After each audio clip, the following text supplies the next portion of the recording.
Sebelum jauh teman-teman kita masuk membahas masalah ini, tentu saya coba ringkaskan karena ini bahasanya cukup panjang.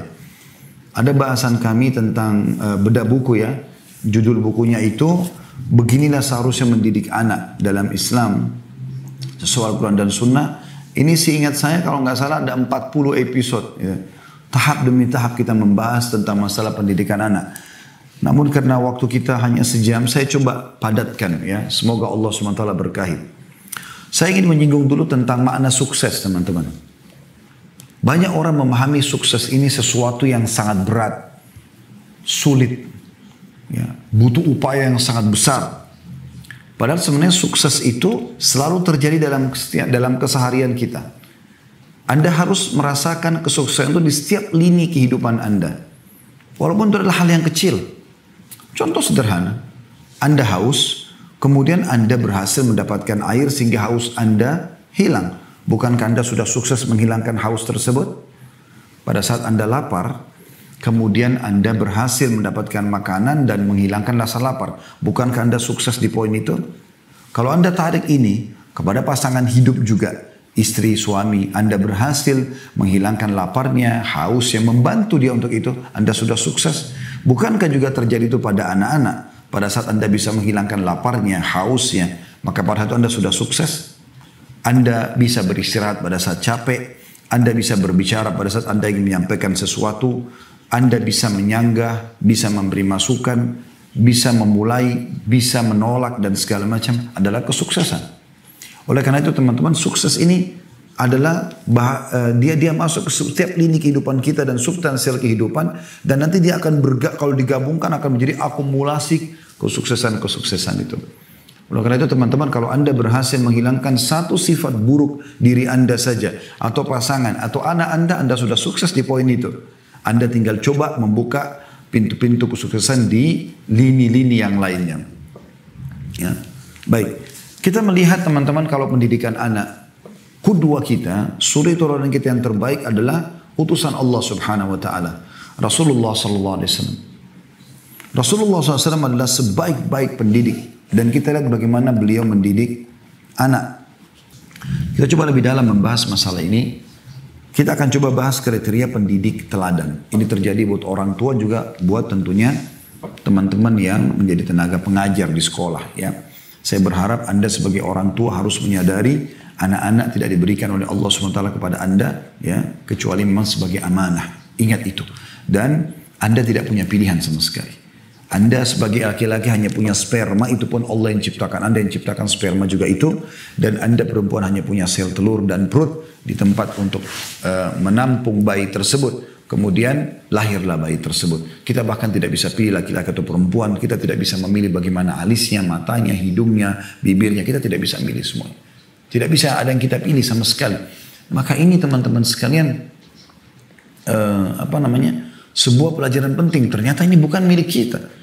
Allah SWT amanahkan. Ya. Maka ada sebuah tanggung jawab di situ. Dan ada sebuah peluang pahala besar di situ. Begitu juga Anda sebagai guru di sekolah. Teman-teman sekalian, lupakan masalah gaji. Coba nikmati pekerjaan. Apa yang sedang kita kerjakan. Saya juga kebetulan lama menjadi guru. Baik itu di pesantren ataupun di universitas menjadi dosen. Dan saya melihat tidak ada cara yang paling efektif untuk bisa memberikan informasi yang tepat kepada anak didik kita, kecuali dengan kita menikmati pekerjaan tersebut. Kita ikhlas. Saya pribadi menjadikan mereka adalah aset-aset amal jariah saya. Saya berharap siswa di pesantren dulu ayah saya didik di Makassar. Dan juga teman-teman mahasiswa dulu yang saya ajar di kampus. Saya berharap mereka tidak keluar kecuali mereka akan menjadi amal jariah buat saya. Saya berusaha menukil itu dan saya tidak pernah pikirkan masalah gaji yang saya terima. Karena itu pasti akan datang. Dalam istilah para ulama, ya, kalau kau kejar akhirat, duniamu akan ikut. Kalau kau kejar dunia, akhiratmu akan luput. Maka coba nikmati itu.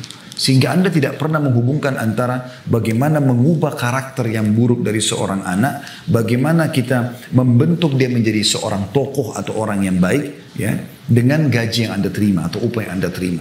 Bagi kita adalah ini amal jariah. Bagaimana saya bisa mengubahnya? Imam Syafi'i rahimahullah pernah punya seorang murid, teman-teman sekalian. Itu muridnya lamban sekali kalau dia memahami sesuatu. Maka Imam Syafi'i tahu masalah itu. Dan dia selalu duduk di belakang orang itu. Apa yang terjadi? Imam Syafi'i rahimahullah seorang pendidik yang luar biasa. Dia tahu bukan upah yang dia pikirkan, tapi yang dia pikirkan adalah pahala yang dia bisa dapatkan. Maka dia biarkan seluruh muridnya keluar, kemudian dia tahan anak tersebut. Lalu mulailah beliau mengulang-ulangi materi itu pelan-pelan sampai anak itu faham. Sampai pernah anak ini mengatakan, wahai imam, saya orangnya begini, Anda tidak usah buang-buang waktu buat saya. Kata beliau, tidak. Sampai kau memahami apa yang saya sampaikan. Saking luar biasanya kalau orang kejar target akhirat, pahala, ya bagaimana menjadikan orang ini depan saya sebagai aset amal jari itu luar biasa. Mirip dengan alam dakwah ya. Kalau saya pribadi, saya tidak pernah melihat kekurangan seseorang atau pelanggaran agama yang terjadi padanya adalah sesuatu yang harus saya perangi. Tetapi saya melihat itu adalah aset amal jariah buat saya. Ada wanita belum berhijab kah? Ada orang belum sholat kah? Ada orang belum puasa kah? Ada orang punya kesalahan apalah dalam agama. Bukan untuk kita musuhi. Justru kita tersenyum. Menjadikan itu sebagai kesempatan kita. Jangan didahului oleh orang lain untuk memberikan nasihat kepada dia. Berapa banyak orang yang kita bengkalikan, tidak kita nasihatin, tidak kita luruskan. Ternyata dia mendapatkan hidayah dari orang lain. Dan orang lain itu yang mendapatkan pahalanya. Baik teman-teman. Kriteria pendidik yang baik, yang pertama bagi orang tua dan juga anak, bagi guru ya maaf, bagi orang tua dan juga guru pendidik di lembaga pendidikan. Yang pertama teman-teman, pemaaf dan tenang. Ini penting sekali, pemaaf dan tenang. Kalau orang sudah seperti kita sudah bisa mengontrol emosi segala macam, maka tentu orang tidak akan melakukan kesalahan. Dan kalau Anda selalu yang terbawa adalah emosional, Anda tidak akan pernah bisa memperbaiki orang. Perhatikan apa yang Allah sebutkan tentang masalah pemaaf ini. Allah sebutkan dalam surah Al-Imran, surah nomor 3 ayat 134. Kalau Anda yang sedang mengikuti acara kita ini bisa membuka aplikasi Al-Quran di handphone, coba dilihat ya. Al-Imran surah nomor 3 ayat 134. Allah Subhanahu wa taala berfirman, "A'udzubillahi minasyaitonirrajim wal qadhiminal ghaidha wal 'afina 'anil nas wallahu yuhibbul muhsinin." Ini tentu potongan ayat ya. Potongan ayat Al-Imran 134. Yang bunyinya, dan orang-orang yang menahan amarahnya. Qadhiminal ghaidh, kata ulama, ya adalah orang yang marah dalam kondisi dia punya power, dia dalam kondisi benar, dia marah, dia bisa lampiaskan, tapi dia qadhim. Qadhim artinya dia menahannya. Justru pada saat itu, wal qadhiminal ghaidh, Allah malah memuji mereka. Lalu Allah mengatakan wal afina 'anil nas, orang yang suka memaafkan orang lain. Maafkan. Mereka masih jahil. Kalau mereka sudah tahu seperti kita, maka tentu saja mereka tidak akan lakukan. Maafkan mereka. Jadikan mereka, tadi saya bilang, aset amal jariah Anda. Wallahu yuhibbul muhsinin, dan Allah suka orang-orang yang berbuat kebaikan. Maksudnya siapa? Tadi orang yang menahan emosinya, padahal dia bisa melampiaskan karena dia seorang guru, dia orang tua, dia bisa main pukul, main segala macam hukum, tapi tidak. Dia dahulukan sifat kasih sayangnya, pemaafnya. Dalam ayat yang lain, Allah SWT memerintahkan dalam surah Al-A'raf ayat 199. Al-A'raf 199 yang berbunyi, A'udzu billahi minasyaitonir rajim, khudil afwa wa'mur bil 'urfi wa'arid 'anil jahilin. Peganglah sikap memaafkan. Pelongkan.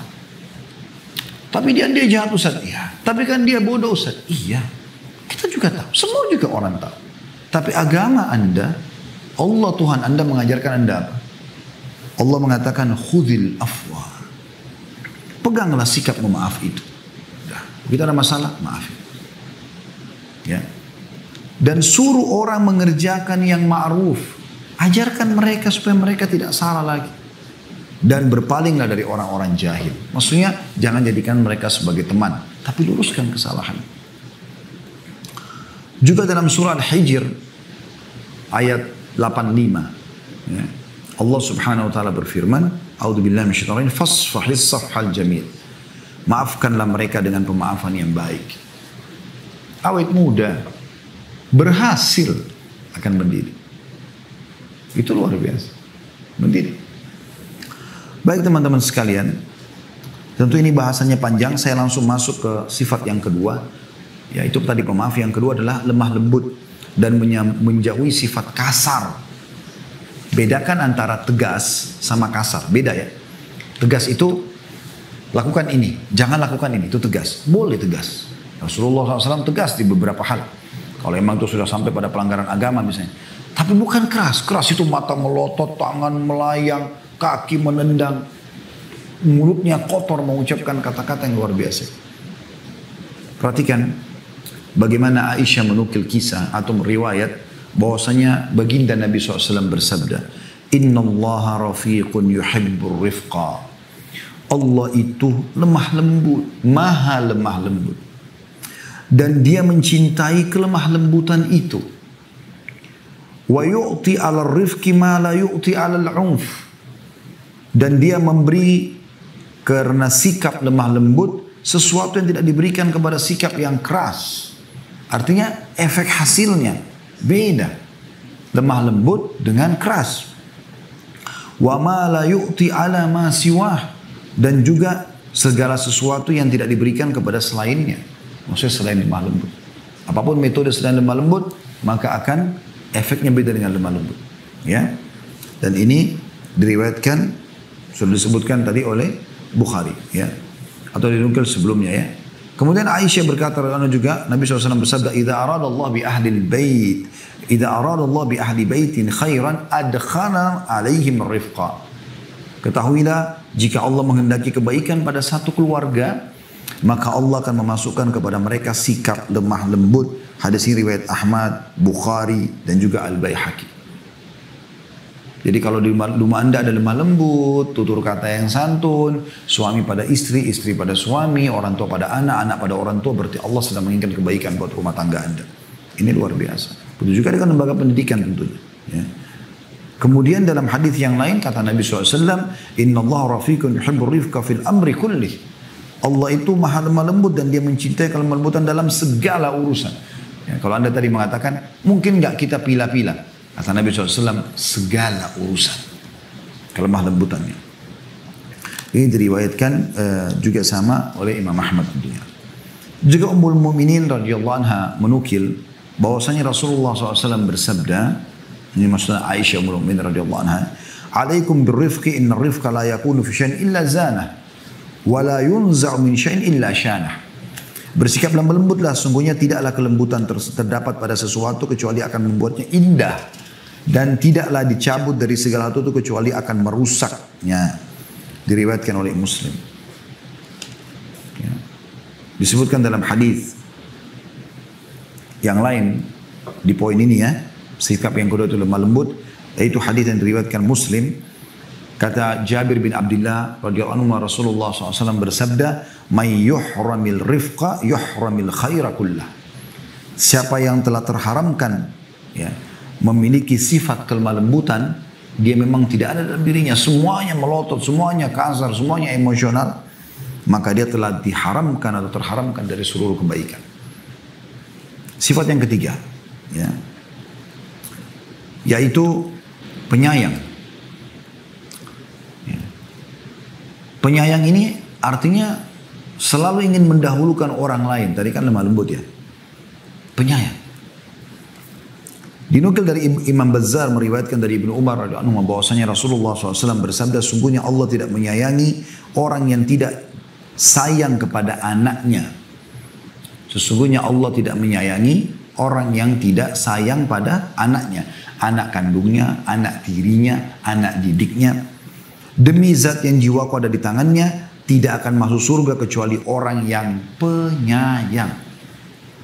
Kami berkata, wahai Rasulullah, kami semua adalah orang-orang yang penyayang. Maka beliau SAW bersabda, seorang penyayang bukanlah yang menyayangi temannya semata, tapi menyayangi seluruh umat manusia. Jadi kalau anda maksudkan sayang hanya pada orang-orang tertentu yang anda hormati, maka berarti belum. Yang dimaksud di sini adalah yang menyayangi semua manusia, apalagi anak, apalagi pasangan, apalagi orang tua. Ya. Dan ini dinukil dari Abu Ya'la di dalam buku beliau. Baik, tentu di sini teman-teman sekalian cukup banyak dalil-dalilnya, tapi saya cukupkan. Kemudian yang keempat, ketakwaan. Ya, ketakwaan. Artinya kepatuhan kepada Allah Subhanahu Wa Taala. Ini termasuk penting. Bagaimana kita kalau mau anak kita menjadi orang yang saleh dan saleha, anak didik kita menjadi begitu, kita harus lebih dulu takwa. Takwa ini maksudnya tunduk dan patuh kepada Allah. Dan ini perintahnya cukup banyak dari dalam Al-Quran. Di antaranya adalah firman Allah Subhanahu wa taala dalam surah Al-Imran 102. A'udzubillahi minasyaitonirrajim ya ayyuhalladzina amanu taqullaha haqqa tuqatih. Al-ayat. Hai orang beriman, bertakwalah kepada Allah dengan sebenar-benar takwa, patuh. Gitu. Juga dalam surah At-Talaq ayat yang sudah masyhur ayat 2 sampai ayat 3. A'udzubillahi minasyaitonirrajim wa may yattaqillaha yaj'al lahu makhraja. Siapa yang bertakwa kepada Allah, Allah akan memberikan solusi dari permasalahan hidupnya. Wa yarzuqhu min haitsu la yahtasib, dan akan memberikan rezeki kepada dari tempat tidak disangka-sangka, ya. Jadi bagaimana kita bertakwa kepada Allah Subhanahu wa taala, maka akan ada efek kepada anak-anak tersebut. Kita kalau bertakwa ini kayak mengerjakan perintah-perintah, meninggalkan larangan, anak-anak melihat maka mereka akan mencontohi masalah itu. Ibnu Abbas berkata, radhiyallahu anhuma, taatilah perintah Allah, hindarkanlah diri kalian dari perbuatan maksiat, maka dan perintahkanlah anak-anak kalian untuk berzikir, niscaya kalian akan diselamatkan Allah dari neraka. Mujahid berkata, bertakwalah kamu kepada Allah dan berwasiatlah kepada anakmu dan keluargamu agar bertakwa kepada Allah. Ini seorang tokoh tabi'in. Qatadah juga berkata, hendaklah engkau memerintahkan mereka berbuat ketaatan, melarang dari perbuatan maksiat dan menegakkan agama. Hendaklah kamu menyuruh dan membantu mereka berbuat ketaatan dan engkau jauhkan mereka dari perbuatan kemaksiatan. Sayang sekali betapa banyak sekarang orang tua justru menjerumuskan anaknya pada kemaksiatan. Dari kecil yang ditanamkan itu adalah musik-musik, yang diadakan adalah artis-artis yang non-muslim, yang dari kecil ditanamkan tentang kisah-kisah kartun yang khayalan, yang isinya berantem, ya. Ini sering saya bahasakan di pengajian, kalau teman-teman yang sudah pernah dengar tidak asing itu. Kalau yang belum dengar tentu mungkin agak kaget mungkin ya. Tapi Anda coba renungi. Contoh kartun-kartun yang kita biasa suruh anak kita nonton atau biarkan nonton Tom and Jerry misalnya. Apa isinya? 20 menit atau setengah jam isinya adalah berantem antara kucing sama tikus.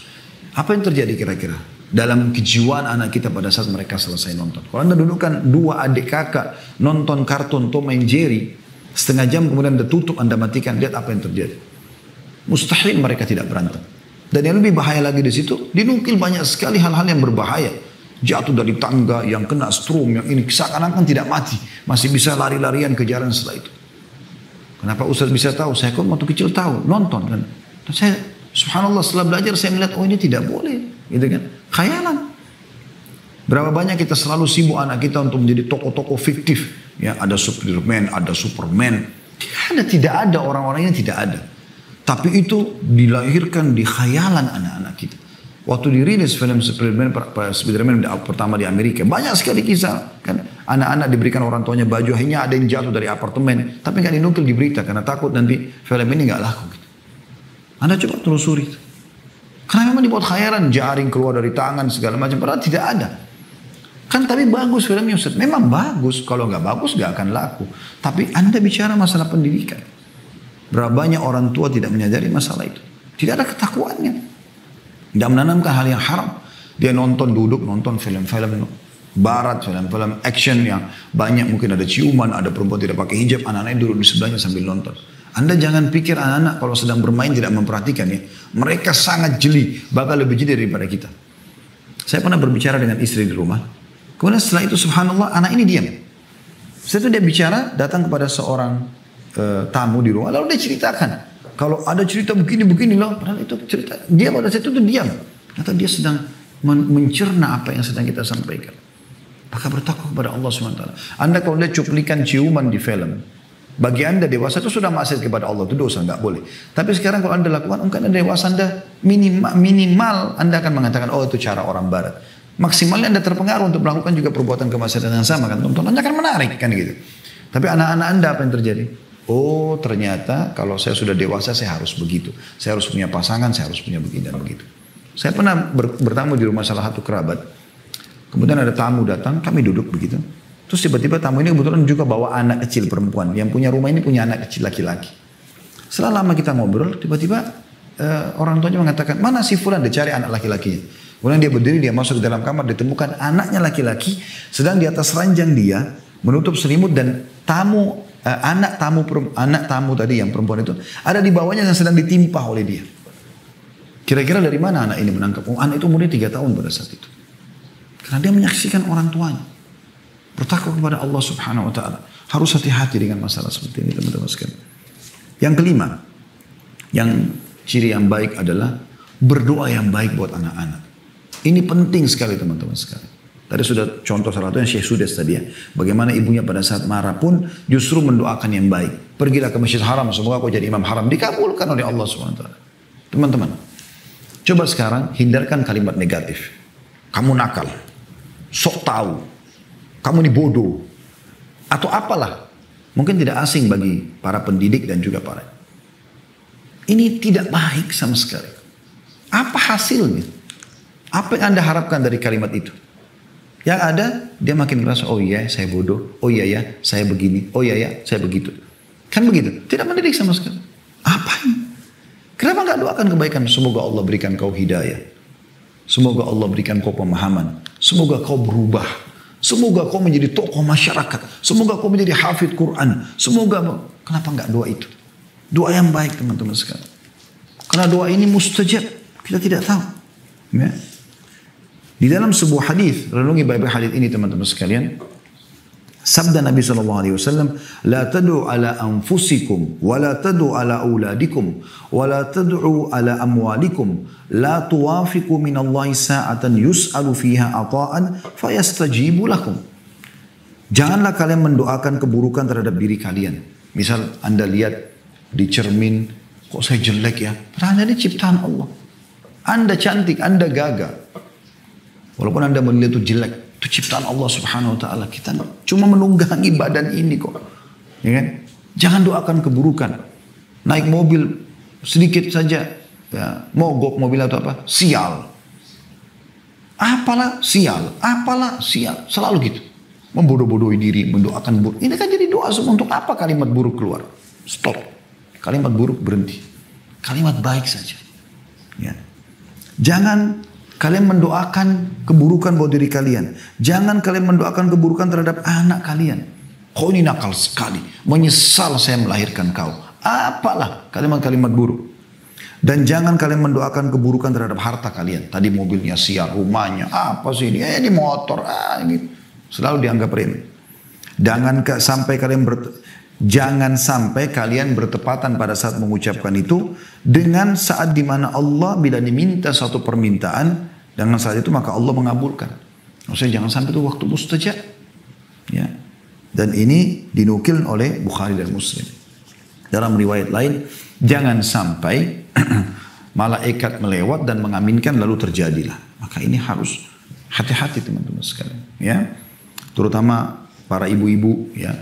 Lebih baik karena banyak interest sama anak, mungkin karena ayah banyak di waktu di luar rumah, maka mungkin mereka tidak melewati banyak hal-hal yang mungkin kita anggap tanda kutip pelanggaran-pelanggaran anak, jatuhkan gelas, jatuhkan piring, jatuhkan ini, apalah segala macam. Padahal itu mereka tidak tahu. Teman-teman sadarkan diri kita, kalau kita menjadi mereka, ya, atau mereka menjadi kita, apakah mereka akan jatuhkan gelas itu? Kan tidak mungkin. Mana lebih Anda sayangi? Gelas yang pecah atau anak Anda? Kadang-kadang anak dipukul sampai memar hanya kena gelas. Gelas bisa Anda beli, anak gak bisa. Ada seorang ayah baru beli mobil, bersihkan mobilnya.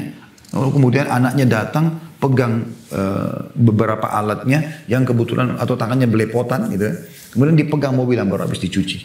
Karena marah diambillah satu besi yang dipakai untuk membuka ya atau memperbaiki mobilnya, dipukul tangan anaknya sampai patah. Akhirnya anak itu patah tangannya. Menangis-nangis, baru nyesal, bawa ke rumah sakit, dioperasi.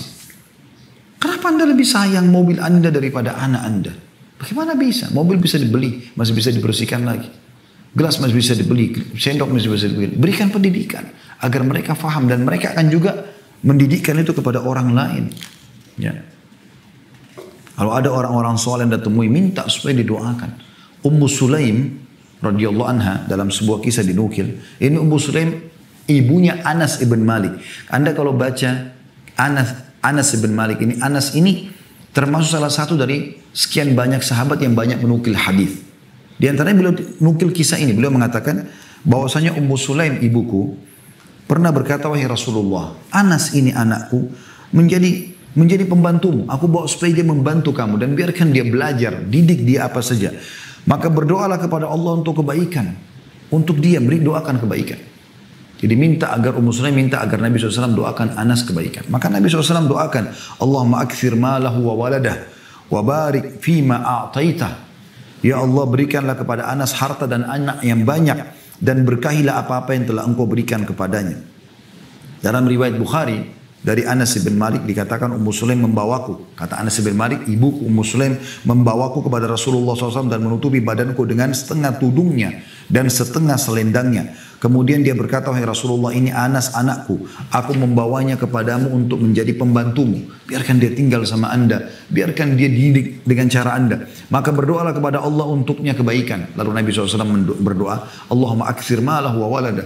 Ya Allah, perbanyaklah untuk Anas harta dan anak yang banyak. Maka Anas menceritakan dirinya mengatakan, demi Allah, hartaku banyak melimpah dan sungguh anak cucuku sampai 100 orang pada hari ini. Jadi beliau menukil kisahnya gitu. Ini luar biasa gitu. Dan terlalu banyak kisah yang berhubungan dengan masalah ini. Intinya teman-teman, jangan pernah ya mendoakan kata-kata yang tidak baik. Harus dengan baik gitu kan. Harus dengan baik. Ya, termasuk juga memiliki nama-nama yang baik. Ini masuk dalamnya. Ya. Walaupun ini poin sendiri sebenarnya memiliki nama yang baik ya. Kita bisa masukkan di poin yang ke 6 ya. Yaitu ya, memiliki nama-nama yang baik. Kemudian yang ketujuh, lemah lembut dalam bermuamalah. Ini sebenarnya mirip dengan tadi ya, sifat dengan lembut ya. Tapi di sini yang tadi yang sebelumnya adalah lemah lembut di dalam perkataan ya. Kalau di sini dalam muamalah sebenarnya ya.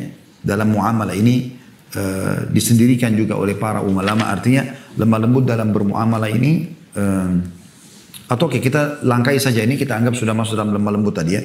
Kemudian kita masuk saja di poin yang ketujuh, yaitu menjauhi sifat marah. Langsung saja ke sifat marah ya, kita sudah cukupkan dengan tadi itu lemah lembutnya. Sifat marah teman-teman sekalian. Nah, marah ini harus dikontrol emosi itu ya. Disebutkan bahwasanya Nabi SAW hanya marah kalau pelanggaran agama terjadi, itu pun marah beliau niatnya karena kebaikan. Tapi sering kali beliau menasihati, ada pernah sahabat datang mengatakan, ya Rasulullah wasiatkan saya.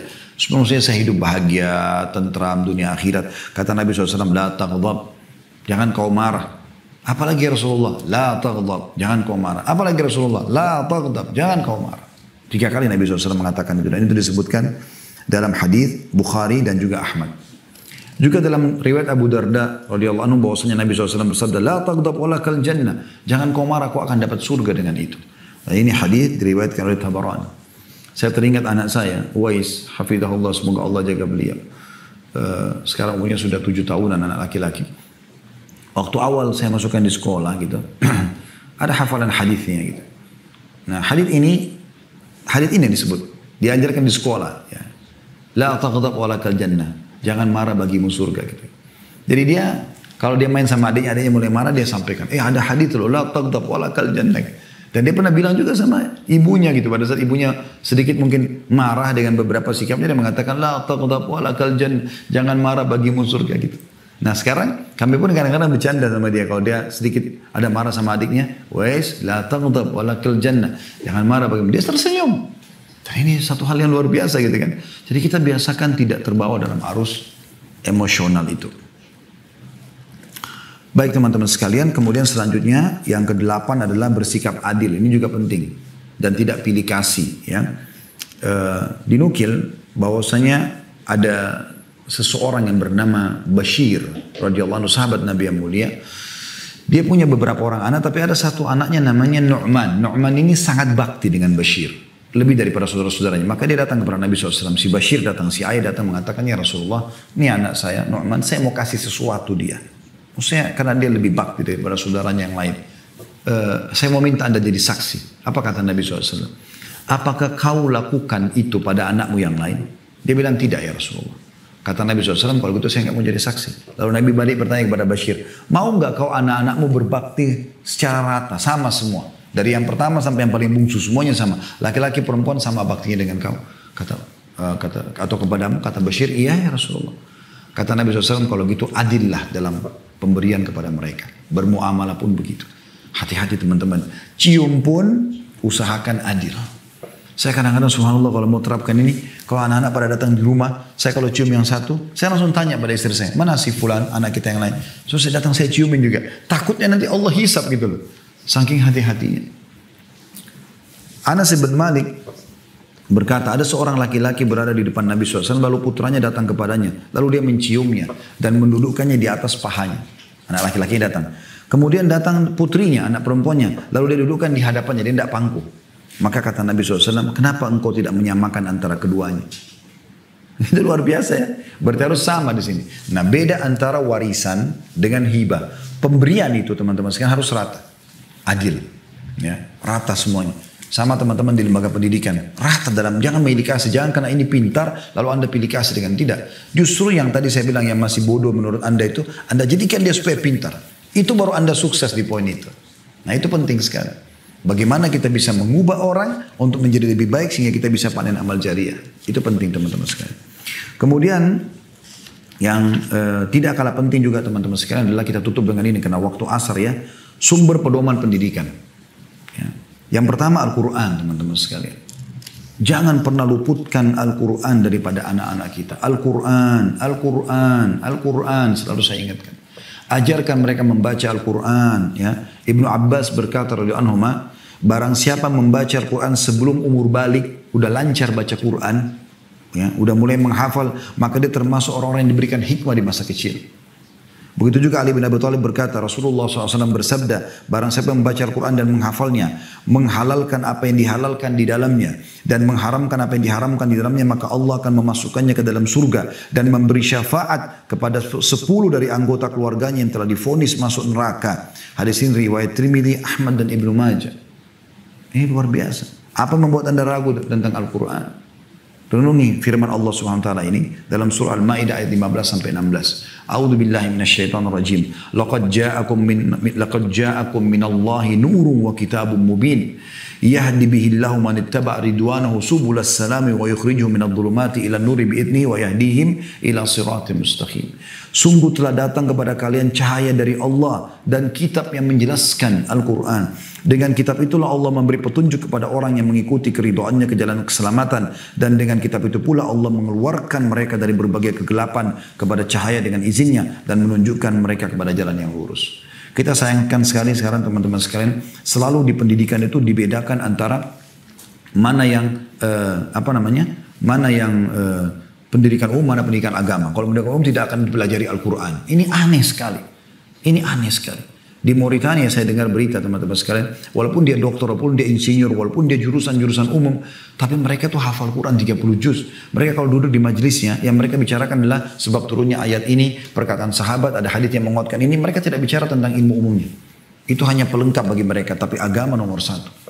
Dan kita sayangkan juga teman-teman sekalian, menyedihkan sekali, saya selalu menangkap lembaga pendidikan Islam, seperti misalnya pesantren ya, seperti tempat pembuangan saja. Orang tuanya kalau lihat anaknya nakal, nanti ayah atau ibu masukkan kau di pesantren ya, seakan-akan pesantren tempat pembuangan, penjara buat anak-anak nakal. Subhanallah.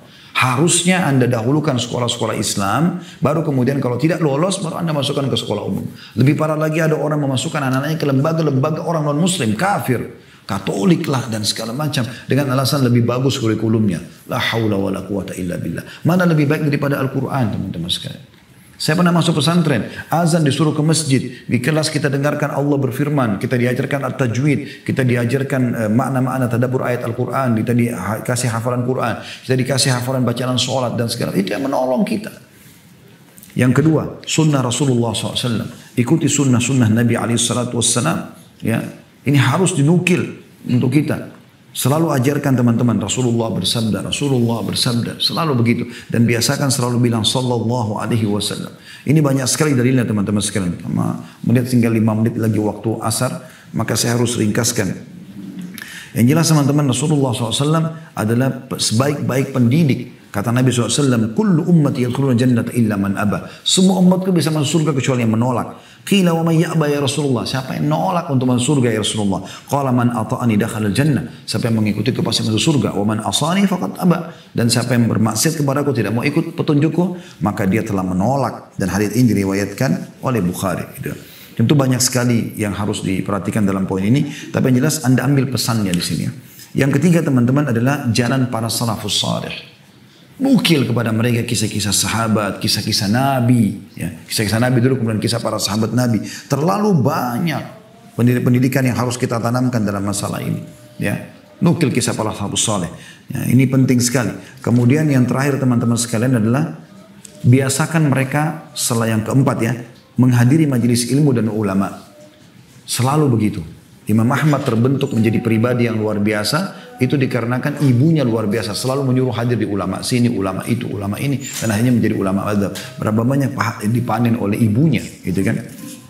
Kemudian yang terakhir teman-teman sekalian, dan ini tidak kalah penting sebagai penutup adalah sandingkan dengan orang-orang saleh, lingkungan yang saleh.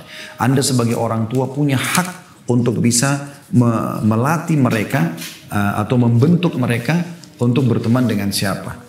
Ya, lembaga pendidikannya, teman-teman bergaulnya, tempat mereka kumpul, maka itu harusnya orang-orang saleh. Dan itu Anda bisa temukan di masjid tentunya, di majelis-majelis ilmu, bukan di tempat lain.